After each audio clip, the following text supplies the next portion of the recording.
Hello जैनकिन्स, कैसे हैं आप सब। उम्मीद है आप सब अच्छे होंगे। मैं दीपशिखा सिंह ओजैन हायर अकेडमी की स्टूडेंट हूँ। आज मैं आपसे बात करूँगी वुमेन्स अगेंस्ट क्राइम कि जो जिस तरीके से समाज में महिलाओं के विरुद्ध क्राइम बढ़ रहे हैं, तो इस बारे में बात करना बहुत ज़रूरी है। जब तक लोगों से बात नहीं होगी, लोगों को अवेयर नहीं किया जाएगा, इस पर डिस्कशन होना चाहिए प्रॉपर। तो इस बारे में मैं बात करूँगी। तो जिस तरीके से देखा गया, रिपोर्ट आई कि कोविड टाइम जब लॉकडाउन था, सारे लोग घरों में अपने अपने घरों में बंद थे, तो उस समय घरेलू हिंसा के केसेस बहुत तेज़ी से बहुत बड़ी मात्रा में बढ़ गए थे। तो ये दिखाता है कि जब तक लॉकडाउन नहीं था तो इतना रिपोर्टिंग नहीं होती थी, जो है लोगों को पता नहीं चलता था। पता चलता था तो लोग उस पर ज़्यादा रिएक्ट नहीं करते थे, करते भी थे तो ज़्यादा कुछ फ़र्क नहीं पड़ता था, क्योंकि लोगों की मेंटालिटी नहीं चेंज हो रही थी। लेकिन कोविड टाइम इस तरह की बातें निकल के आना तो बताता है कि समाज में कुछ तो गड़बड़ है, जो लोगों के बीच सामंजस्य बनाने में दिक्कतें हैं। तो जिस तरह अगर मैं बात करूं तो महिलाओं के विरुद्ध सामाजिक, मानसिक, फिज़िकली, फाइनेंशियली हर तरीके से जो है क्राइम कहा जा सकता है कि उन्हें प्रताड़ित किया जाता है। जैसे कि अगर सामाजिक की बात करें तो एक स्टिग्मा अटैच कर दिया जाता है। यदि कोई लड़की जो है मनपसंद विवाह कर ले तो उस पे जो है अलग तरीके से, उसे अलग नज़रिए से देखा जाता है। यदि वही लड़का कर लेता है तो लोग इतना रुष्ट नहीं होते हैं जितना कि लड़की को, उसको बदचलन टाइप का भी कह देते हैं, वैसे टाइप का भी कह देते हैं। तो ये सारी चीज़ें हैं। अगर लड़की अपनी मन जो है पढ़ना चाहे, मनपसंद जॉब करना चाहे, तो भी जो उसे रोका जाता है, यदि ये तो लड़कों का क्षेत्र है, इसमें कहाँ तुम जो है कर पाओगे, तुम कर ही नहीं सकती, ये सारा लड़कों का ही काम है। तो ये सारी चीज़ें कही जाती हैं। और कई बार कहा जाता है कि तुम लड़की हो, घर पर ही रहो, ये सारे काम लड़कों के हैं। तो इस तरीके से जो बचपन से ही महसूस कराया जाता है कि जो है तुम्हारे लिए ये समाज जो है उस तरीके का नहीं है, दो लड़कों के लिए अलग है, तुम्हारे लिए अलग है। मानसिक तौर पे यदि देखा जाए तो प्रताड़ित किया जाता है, फिजिकली भी प्रताड़ित किया जाता है। फिजिकली घरेलू हिंसा के रूप में मारपीट किया जाता है, जो है परिवार के द्वारा। कभी कभी सास ससुर, दहेज प्रताड़ना बहुत ज़्यादा जो है केसेस बढ़ रहे हैं। शराब पीकर मारना पीटना पति के द्वारा, इस तरह के केसेस बढ़ रहे हैं। सेक्सुअल हरासमेंट भी देखा जाता है। एसिड अटैक के केसेस बढ़ते जा रहे हैं। ये जो मूवीज़ हैं और ये सारी जो एक्शन मूवीज़ और लोगों में गुस्सा होना, ये यूथ का पता नहीं किस तरह का जो है लोगों में इमोशंस जाग रहे हैं कि वो बर्दाश्त ही नहीं कर पाते यदि कोई उन्हें थोड़ा सा इनकार कर देता है उनका प्रपोजल। तो एसिड अटैक के बहुत सारे केसेस बढ़ गए हैं। तो इस तरह के केसेस बढ़ने से जो है ये होता है कि एक तरीके का होता है ये फिज़िकली के साथ साथ ये मानसिक बहुत ज़्यादा प्रताड़ित करता है। मेंटलिटी जो है एक अलग ही हो जाती। फिर उनको लगता है कि वो जो है समाज में दोयम दर्जे की ही हैं, उन्हें जो है भोग विलास की वस्तु ही परोसा जाता है। और ये हमारे समाज में काफ़ी समय से इस पर जो है सुधार किया तो गया, लेकिन कानून भी बने, लेकिन उस तरीके से ये कानून काम ही नहीं कर पा रहे समाज में। जब तक समाज की मेंटलिटी, जो समाज के लोग हैं खुद वो आगे आकर अपना जो मेंटलिटी ना चेंज करें, तब तक जो है इस पर कानून बनाने, फांसी देने, ये सारी चीज़ें हैं हमारे पास हैं, लेकिन उसके बावजूद भय कायम नहीं हो रहा है। जो है जिस तरीके से छोटी छोटी गुड़िया बच्चियों के साथ, 4-5 साल की वो बच्चियाँ क्या बिगाड़ती हैं लोगों का, उनके साथ 50-60 साल की बुजुर्ग महिलाओं के साथ भी केसेस हो रहे हैं। जैसे कि मैंने एक वीडियो देखा था, उसमें पॉलिटिकल नेता भी थे, और एक मैंने वीडियो देखा उसमें जो है पब्लिक ऑफिशियल्स दरोगा थे, वो कह रहे थे कि वुमेन के अगेंस्ट रेप इसलिए होता है क्योंकि वो छोटे कपड़े पहनती हैं। क्या आप सबको भी लगता है कि यही एक फैक्टर है जो रेप केसेस बढ़ने का, कि लड़कियां जो है छोटे कपड़े पहन लेती हैं? तो छोटी छोटी वो जो गुड़ियाँ, मासूम बच्चियां हैं, उनका क्या फिर? वो भी इस तरह के कपड़े पहनती हैं, फूहड़ कपड़े पहन के निकल रही हैं? अरे वो बच्चियां मासूम है, गुड़ियाँ, उनके खेलने का उम्र है, उनके साथ ऐसा क्यों होता है? इसका मतलब है कि समाज में सोच ही गंदी हो गई है कि लड़कियां भोग विलास के लिए ही होती हैं। वो जो है उनका एक मानसिक परिवर्तन अजीब सा हो गया है। तो इस पर बात करनी होगी, ना कि छोटे कपड़े जो है कारण तो नहीं हो सकते, लेकिन हमारी भारतीय परंपरा के अनुसार ये ठीक नहीं है। ये जो है वेस्टर्न का कल्चर आ गया हमारे यहाँ। ये जो है अश्लील वीडियोज़ तमाम तरह की सिर्फ OTT प्लेटफॉर्म पर जो है खुले जो है अश्लील वीडियोज़ परोसा जा रहा है, मूवीज़ परोसी जा, जिनको जो है जिन कंटेंट को जो है रेगुलेट नहीं किया जा रहा है, इनको स्ट्रिक्टली रेगुलेट किया जाए। लेकिन ये एक फैक्टर नहीं हो सकता। कुछ थोड़ा बहुत ये फैक्टर है क्योंकि इन चीज़ों पे बात नहीं की जाती। इनको रेगुलेट करना, स्ट्रिक्ट रेगुलेट करना चाहिए, क्योंकि ये शॉर्ट टर्म मार्केट के लिए फ़ायदेमंद हो सकता है, ये एक मार्केट हो सकता है, लेकिन ये लॉन्ग टर्म के लिए हमारे समाज पे कितना बुरा इफ़ेक्ट डाल रहा है। जिस तरह की आज जो है सीरियल्स, ये जो है मूवीज़ और वेब सीरीज़ वगैरह हैं, इनको स्ट्रिक्ट एकदम रेगुलेट किया जाए, प्लस काउंसलिंग की जाए माता पिता की भी और जो है बच्चों की भी। और माता पिता जिस तरीके से लड़कियों को रोक लगाते हैं, तुम यहाँ नहीं जा सकती, वहाँ नहीं जा सकती, बच्चों को भी, अपने बच्चों पे भी, अपने जो है लड़कों पे भी उतना ही नज़र रखें कि वो क्या करता है, क्या देखता है सारा दिन। ये सारी जो चीज़ें हैं, जब तक माता पिता की काउंसलिंग, माता पिता एकदम स्ट्रिक्ट रेगुलेट करें अपने बच्चे को, वो तैयार हो कि हाँ हम परिवर्तन करेंगे। जितना जैसे कि कोई भी गलती होती है तो उसमें लड़की का ही दोष माना जाता है कि इसी ने कुछ गलत किया होगा। कभी माता पिता ये भी कहें कि लड़के ने गलत किया होगा, वो उसे बचाने उस तरीके से नहीं आए, वो रेप के केसेस कर देता है, सारे केसेस हो जाते हैं, मर्डर कर देता है, एसिड अटैक हो जाता है, उसके बावजूद माता पिता उसको बचाने के लिए आ जाते हैं कि उनका बच्चा निर्दोष है, कुछ ऐसा, फिर वो पैसे के दम पे उनको छुड़ा भी लेते हैं। ऐसी बहुत सारी चीज़ें हैं। तो इसको जो है इस तरीके से बदलना होगा कि जो समाज के वर्कर्स हैं, सोशल एक्टिविटीज़ हैं और रिलीजियस जो हमारे जो समुदाय के लोग हैं, ये जो लोग हैं, ये निकल के आएँ और ये बात करें। मैं एक बात करना चाहूँगी कि जिस तरीके से हम अपने कल्चर में दुर्गा पूजा को लेकर इतने जो है भक्ति भाव में रहते हैं, उनकी दुर्गा माँ की पूजा करते हैं, लेकिन दूसरी तरफ हमारे भ्रूण हत्या भी बहुत बड़ी मात्रा में होता है। तो कैसा दोहरा जीवन जी रहे हैं कि एक तरफ हम जो है उन्हें शक्ति की देवी मानते हैं, हम उनकी पूजा करते हैं, अष्टमी का जो है उनको भोग लगाते हैं, 9 कन्या की पूजा करते हैं, लेकिन दूसरी तरफ हम कन्या को आने ही नहीं देना चाहते। हम भ्रूण हत्या को जो है बहुत बड़ी केसेस बढ़ रहे हैं। लोग सनमेटा प्रेफरेंस जो है बहुत ज़्यादा मात्रा में जो है करते हैं कि उनको ज़्यादा से ज़्यादा पुत्र हो, तो उनके जितने ज़्यादा पुत्र होंगे उतना ही वो बलशाली होंगे। तो क्या ये सही है? इस पर बात होनी चाहिए। एक वीडियो मैंने देखा था एग्जाम्पल के रूप में, मैं आपको बताऊंगी कि जैसे जो हमारे ट्राइबल्स के जो है जनजातीय समुदाय हैं, वहाँ पे वो लोग जब अपने जो है फॉरेस्ट प्रोडक्ट को लेके मार्केट में आती हैं, तो महिलाएं ही आती हैं अक्सर, तो क्योंकि वहाँ इक्वली वो लोग इक्वलिटी को बहुत प्रमोट करते हैं। वहाँ पे वुमेंस को मार्केट में वो इन सारी इकोनॉमिकली एम्पावर करने में बहुत ज़्यादा वो लोग बहुत आगे रहते हैं। तो वहाँ पे वो महिलाएं आती हैं और अपने सामान को बेचती हैं।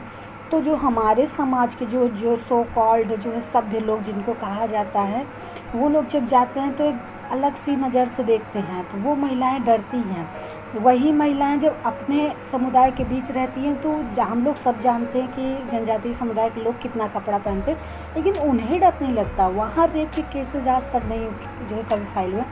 और यही महिलाएं जब मार्केट में आती हैं हम लोग के बीच, तो वो उस तरीके से महसूस नहीं करती हैं अच्छा जैसा कि वो अपने समुदाय के बीच। इसका मतलब है वो एक्स्ट्रा कपड़ा वो अपने कपड़े को संभालने लगती हैं, एक्स्ट्रा कपड़ा पहनने लगती हैं और ओढ़ लेती हैं। फिर अपने समाज में जाती हैं तो वापस उसी तरीके से एकदम फील करती हैं।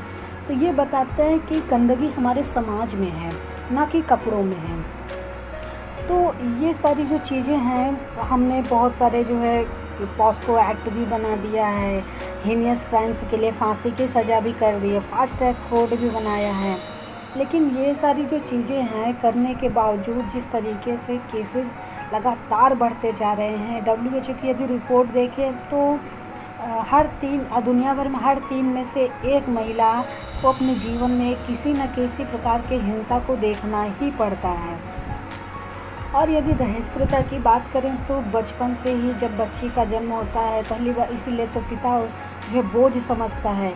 फिर बच्ची हो भी जाती है तो वहाँ पे उसकी पैदा होते ही वो पैसा जो है जोड़ने लगता है उसके जो है शादी के लिए।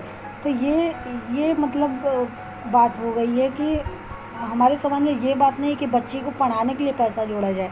पढ़ाने से ज़्यादा फिक्र होती है कि कैसे शादी करेंगे इस महंगाई के युग में, हमें जो ज़्यादा से ज़्यादा पैसा इकट्ठा करने पड़ेगा। बहुत सारे ऐसे माँ बाप जो है सुसाइड कर लेते हैं, ऐसे केसेस जिनको बच्चियों को बहुत हरास किया जाता है, जो सो कॉल्ड उच्च वर्ग के जो होते हैं उनको, दलित महिलाओं को, दलित बच्चियों को वो बहुत शोषण करते हैं तो वो सुसाइड कर लेती हैं। दहेज प्रथा के कारण सुसाइड कर लेती हैं। रेप के केसेस के कारण जो है बहुत ज़्यादा सुनवाई नहीं होती उनकी, क्योंकि वो जो है गरीब होती हैं।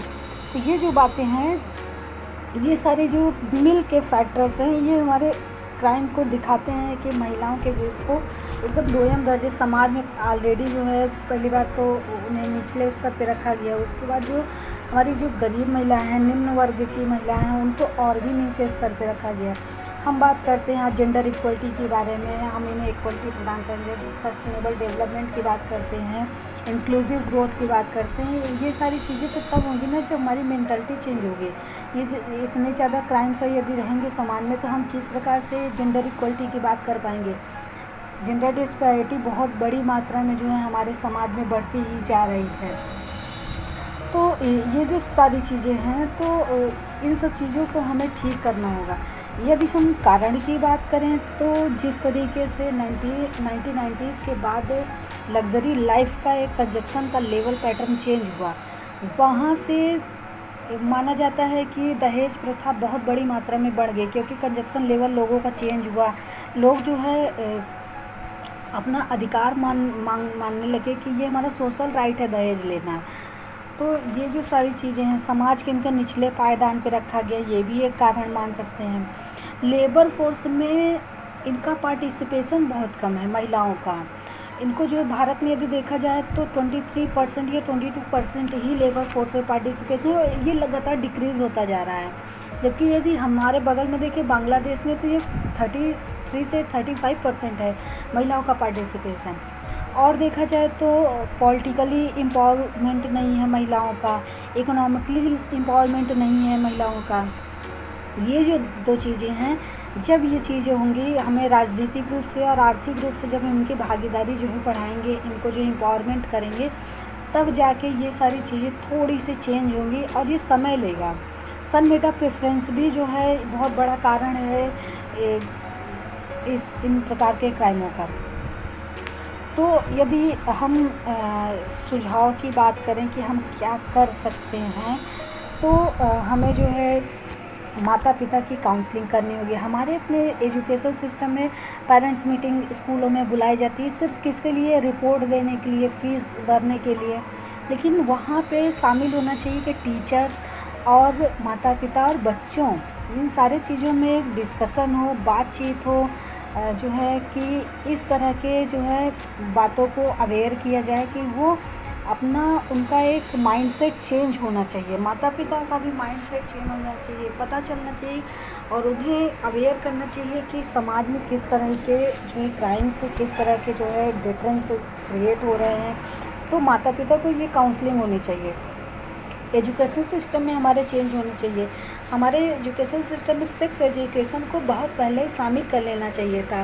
ये रिजिडिटी और जो है बात ना करना, छुपा के रखना, लेकिन ये छुपाया कितना गया, जितना ही छुपाया गया उतना ही ये खुल के जो है इसमें अपराध में जो है का जन्म ले चुका है, अपराध की श्रेणी में जो है दर्ज हो गया है, आज अश्लील वीडियोज़ के माध्यम से। तो इस पर बात होनी चाहिए। उसी तरीके से देखा जाए कि लोगों का बिहेवियर चेंज होने के लिए हमारे जो रिलीजियस सोशल वर्कर्स हैं, इन्हें आगे आना चाहिए और बात करनी चाहिए इन सब चीज़, क्योंकि उनकी बातें लोगों को जो है वो लोग सुनते हैं लोग। इसी तरीके से हमारे जो वीडियोज़ होते हैं, अश्लील वीडियोज़, सर्वर्स, इनकी सर्वर को स्ट्रिक्टली बैन किया जाना चाहिए कि ये जो है देश में बैन हो। क्योंकि इन पे लगाम ना लगाना बहुत बड़ा कारण है, क्योंकि हमने वेस्टर्नाइजेशन को जिस तरीके से प्रवेश करने दिया वो गलत नहीं है। वो उनके कल्चर के हिसाब से हो सकता वो उन्होंने अपना किया हो, लेकिन हमारे यहाँ हमारे भारतीय संस्कृति में इस तरीके की चीज़ों को इस तरह जो है व्याख्या नहीं किया गया है। हमारे यहाँ एक बहुत संतुलित तरीके से सारी चीज़ों को जो है देखा गया है। तो इन सब चीज़ों को बैन किया जाए। OTT प्लेटफॉर्म हमारी मूवीज़ सॉन्ग्स को जिस तरीके से आज महिलाओं को दिखाया जाता है, जिस तरीके से विज्ञापनों में जिनमें महिलाओं को कोई काम ही नहीं, वहाँ पे भी महिलाओं को अजीब तरीके से दर्शाया जाता है। तो ये सारी चीज़ों को देखना चाहिए, अच्छे से स्ट्रिक्ट होना चाहिए। कार्यस्थलों को महिलाओं को सुरक्षा दी जानी चाहिए और लेबर फोर्स में पार्टिसिपेशन बढ़ाया जाना चाहिए। एक चीज़ और किया जाना चाहिए, स्कूलों में हमारे जो मार्शल आर्ट्स हैं, महिलाओं को अपनी प्रतिरक्षा प्रणाली उन्हें सिखाया जाना चाहिए। स्कूल बचपन से ही उन्हें ट्रेनिंग दी जानी चाहिए कि किस तरीके से ऐसे कंडीशन में, ऐसे केसेस में, ऐसे परिस्थितियों में वो खुद जो है अपना खुद की रक्षा करें। टेक्निकली इनिशिएटिव भी लिया जाना चाहिए। जैसे कि एक एग्जांपल के रूप में देखें तो जो है व्यक्ति थे, उन्होंने एक ऐसे स्लीपर बनाए थे जिसमें सेंसर था कि वो ज़्यादा महंगा भी नहीं था। वो पहनने के बाद महिलाओं को यदि कोई भी जो है महसूस होता है, कोई भी गड़बड़ी होती है, तो वो सेंसर के ज़रिए वो उनके माता पिता तक या ये तमाम ऐसी जगहों पे कि उनके कार्यस्थल की सूची पहुंच जाएगी, डाटा पहुंच जाएगा कि वो जो है इस तरह के उनके साथ हो रहा है कुछ भी क्राइम। तो ये जो इनिशिएटिव है, इस तरह के इनिशिएटिव को प्रमोट किया जाना चाहिए। प्लस इसको जो है सरकार जो है आगे बढ़ाए और लड़कियों तक कोशिश करे कि ये पहुँचाया जाए। और स्पेशली वुमेन बेंच जो है बनाया जाए, जो है रिपोर्टिंग ताकि आगे बढ़े। जो है रिपोर्ट FIR कराने में जो है लोग माता पिता डरते हैं, बच्चियां बोल नहीं पाती हैं, तो इसके लिए महिला बेंच एक बनाई जाए ताकि वो इजी फील करें। और सबसे बड़ी बात, गर्भ निरोधक उपायों को महिलाओं तक पहुंचाया जाना चाहिए ताकि जो है भ्रूण हत्या के केसेस ना बढ़ें। एबॉर्शन करा दिया जाता है, तो ये सारी जो चीज़ें उनको भी अच्छे से स्ट्रिक्ट किया जाए और इन पर कड़ी से कड़ी सज़ा की जाए। नाउ नज़रिया अगर देखें तो थोड़ा सा चेंज हो रहा है। हायर एजुकेशन जो है लड़कियों को अब दिया जा रहा है। बहुत सारे जो है कई शिक्षा संस्थानों में अच्छी जो है वुमेन ने कई अचीवमेंट प्राप्त किए हैं। आज जो है विदेशों में भी महिलाओं को जो है बच्चियां हमारी पढ़ रही हैं। कॉन्स्टिट्यूशन ने हमें इक्वल राइट्स प्रदान किया है, कहा है कि हमारे साथ जो भेदभाव नहीं किया जा सकता और इक्वल राइट्स की बात की है। तो ये भी जो है बहुत अच्छा है कि इसे इम्प्लीमेंट में जो है इसकी मदद ले सकते हैं। आज जो है लड़कियां लड़कों से कंधे से कंधा मिला के चल रही हैं। जिस प्रकार से आज राफेल विमान जो है फाइटर जेट विमानों को उड़ा रही हैं, जिस प्रकार से आज बॉर्डर पे वो देश की रक्षा के लिए खड़ी हैं बराबर। हर जो है जिस प्रकार से इसरो में और तमाम जो है इस तरह के सेक्टर्स में जो है बिजनेस वूमेंस हैं कई प्रकार के, तो ये सारी जो हमारी जो महिलाएं हैं आज वो है कंधे से कंधा और वो हर सेक्टर में जो है आज आगे बढ़ रही हैं। और इसका उदाहरण दे सकते हैं जिस प्रकार से SSC शॉर्ट सर्विस कमीशन में अभी तक महिलाओं के साथ थोड़ा भेदभाव किया जाता था कि उन्हें जो है मेजर रैंक की पद तक नहीं जाने दिया जाता था, उनके साथ भेदभाव किया जाता था। लेकिन अभी जो है सुप्रीम कोर्ट के आदेश से अब उन्हें जो है मेजर रैंक की पोस्ट तक जो है प्रमोट किया जा सकता है। और जिस तरीके से देखा जाए तो 1990s के बाद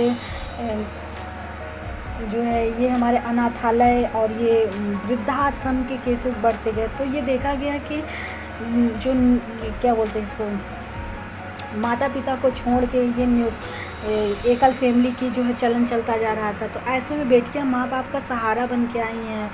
बहुत सारे ऐसे जो है हुए हैं। और देखा जाए तो वुमेन एम्पावरमेंट के एक अभी हाल में हुआ, तो जैसे तमिलनाडु में फीमेल पुजारिन को नियुक्त करने की बात की गई। और बहुत सारे हैं रेयर, लेकिन कई सारे मंदिरों में इस तरह के अभी इनिशिएटिव लिए जा रहे हैं। तो ये जो हमारे हैं ये भी इसमें बहुत बड़ा योगदान करेगा। उसी प्रकार से जो है हमारे SHGs ग्रुप हैं, NGOs हैं, सोशल एक्टिविटीज़ हैं, ये भी बहुत अच्छा काम कर रही हैं। सोशल मीडिया के माध्यम से महिलाएं अपनी आवाज़ को उठा रही हैं, अपनी बातों को सरकार तक पहुंचा रही हैं, लोगों तक पहुंचा रही हैं। वो अपने काम को दिखा रही हैं कि हमारे अंदर भी टैलेंट है, हम भी काम उतना ही कर सकते हैं। और यदि काम की फैक्टर की बात की जाए, की पॉइंट्स पे, तो अगर इन सब चीज़ों पे फोकस कर लिया जाए, आर्थिक अवसर इनको बराबर प्रदान किए जाएँ, समान वेतन इनको प्रदान किया जाए, समान काम के लिए समान वेतन, इनके साथ भेदभाव न किया जाए, जो है जो कार्यस्थल पे हरासमेंट है इनको जो है अच्छे से देखा जाए कि ये ऐसा ना होने पाए। इकोनॉमिक में भागीदारी इनकी बढ़ाई जाए, ज़्यादा से ज़्यादा इनकी जितनी भागीदारी बढ़ेगी, क्योंकि आधी आबादी महिलाओं की है देश में, यदि ये योगदान करेंगे तो देश की ग्रोथ में ही योगदान होगा। और आर्थिक एम्पावरमेंट होने के बाद जो है लोगों का जो है मानसिकता चेंज होती है, वो भी तब वो समझते हैं कि हाँ ये भी वो काम कर सकती हैं जो हम कर सकते हैं। राजनीतिक सशक्तिकरण किया जाए, जिस प्रकार से लोकसभा राज्यसभा में हमारे केवल 14% ही जो है आरक्षण है, इनको और बढ़ाया जाना चाहिए, क्योंकि वुमेन के केसेस, वुमेन के इशूज़ को उठाने के लिए वुमेन का होना बहुत ज़रूरी है। ये उनके इशूज़ को बहुत अच्छे समझेंगे। जब तक ये जो है लोकसभा राज्यसभा में लॉ बनाने के लिए नहीं होंगे, तब तक जो है इस पर अच्छे से बात नहीं हो पाएगी, चर्चा नहीं हो पाएगी। शिक्षा तक इनकी ज़्यादा से ज़्यादा पहुँच बनाई जाए, प्रजनन स्वास्थ्य देखभाल तक इनकी पहुँच बनाई जाए, कि इनको जो है मातृत्व का सुख के समय इनको स्वास्थ्य जो है ज़्यादा से ज़्यादा मिले, स्वास्थ्य सुविधाएं। जेंडर डिस्पैरिटी को कम करने का प्रयास किया जाए, सोशल मेंटलिटी चेंज करने का प्रयास किया जाए। इन सारे की पॉइंट्स पर यदि हम काम कर लें तो आज हम SDG जो है प्राप्त करने के, सस्टेनेबल डेवलपमेंट गोल को प्राप्त करने की बात कर रहे हैं, जेंडर इक्वलिटी, तो उस पर हम काम कर पाएंगे। तो ये सारे जो गवर्नमेंट के इनिशिएटिव यदि देखे जाएँ तो बेटी बचाओ बेटी पढ़ाओ स्कीम्स हो गई, सुकन्या समृद्धि, पॉस्को एक्ट बनाया गया, विशाखा गाइडलाइंस है, नारी शक्ति, किरण स्कीम। तो साइंस एंड टेक के क्षेत्र में भी अब बढ़ाने की बात कर रहे हैं कि बच्चियों को ज़्यादा से ज़्यादा इंटरेस्ट जगाया जाए, क्योंकि ये सारे जो होते हैं, यदि बच्चियों के इंटरेस्ट होते भी हैं तो शादी के बाद जो है लगभग खत्म ही हो जाते हैं, उन्हें कहाँ इन सब सारे क्षेत्रों में दिया जाता है। तो ये सब जो चीज़ें हैं ये तो ठीक हैं, लेकिन वुमेन्स को खुद ही अपनी मसाल लेकर आगे बढ़ना होगा। उनको अंदर से, जब तक वो वुमेन समुदाय के अंदर ही जो है ये बात जो है चर्चा नहीं होगी, और उन्हें खुद जो है निकलना होगा, खुद जो है अपनी मसाल लेके आगे बढ़ना होगा। उन्हें बताना होगा कि वही नारी शक्ति भी हैं, वही दुर्गा रूप भी हैं, वो सब वही माता का भी रूप है। तो ये एक वुमेन अपने जीवन में एक बेटी का रोल, फिर जो है माँ का रोल, पत्नी का रोल, ये सारी जो रोल हैं निभाने के बाद भी उनके उस जो योगदान है उनको जो है उस लेवल का नहीं माना जाता, जबकि माँ को जो है भगवान का दर्जा दिया जाता है। तो ये सारी जो हैं, महिला को अपने अंदर से एम्पावरमेंट खुद होना होगा, उनको अपनी बातें खुद मसाल लेके आगे आना होगा, तभी जो है महिलाओं को उस तरह से प्रेफरेंस दिया जाएगा और उनकी बातों पे चर्चा की जाएगी, उनके इश्यूज को कम किया जाएगा। वो खुद जो है इस बारे में बात करें कि हमारे अगेंस्ट क्राइम आखिर हो क्यों रहा है, हम क्यों नहीं इसे दूर कर सकते। जब वो मसाले लेके आगे बढ़ेंगी तभी जो है पूरा समाज एम्पावरमेंट होगा। Thank you.